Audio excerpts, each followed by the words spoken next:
ஆம் பிரியமானவர்களே, தாவீது ராஜா சொன்னதைப் போல, கர்த்தருக்கு பயப்படுதலே ஞானத்தின் ஆரம்பம். கர்த்தருக்கு பயப்படுதல் 10 கட்டளைகள். பொய் பேசக்கூடாது. அ தாய் தகப்பனிடத்தில் தாய் தகப்பனை கனம் பண்ண வேண்டும். தாய் தகப்பனிடத்தில் சர்வசாதாரணமாக பொய் பேசுவார்கள். இவர்களை தேவன் எப்படி ஆசீர்வதிப்பார்? கண்ணுக்கு தெரியாத இறைவனிடம் பார்த்துக் கொள்கிறார், அவர் பார்க்கிறதில்லை என்று எல்லாம் கடவுள் பயம் இல்லாமல் எல்லாம் பண்ணுவார்கள். அடுத்தது தாய் தகப்பனுக்கும் பயப்படுகிற பயம் இருக்காது. அவர்களிடத்திலும் சர்வசாதாரணமாக பொய் பேசுவார்கள்.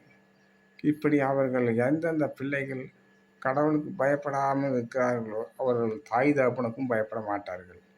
அவர்கள் வாழ்க்கையில் பார்த்தீங்கன்னா பிரச்சனைகள் தான். அது இல்லாமல் கர்த்தரிடத்தில் மனம் திரும்பி வந்தார்கள் என்றால் கர்த்தர் அவர்களை ஆசீர்வதிப்பார். அவரை முழு பலத்தோடும் முழு இருதயத்தோடும் ஆராதிக்க வேண்டும். ஞாயிற்றுக்கிழமை ஆராதனைகளுக்கு வந்து அவரிடத்தில் ஆசீர்வாதம் பெற வேண்டும். தாவீது ராஜா அத்தனை 40 நாள் வெல்ல முடியல இஸ்ரேல் ஜனங்கள்னால. தாவீது ராஜா ஒரு சின்ன கூழாங்கல்லை வைத்து கோலியாத்தை கொன்றார். காரணம் என்னன்னா, கர்த்தருக்கு பயப்படுற பயம். கற்பனை கட்டளைகளை கடைபிடித்தவர் அவர். அப்படியாக இருந்ததினால ஜெயமெடுக்க தேவன் கிருபை தந்தார்.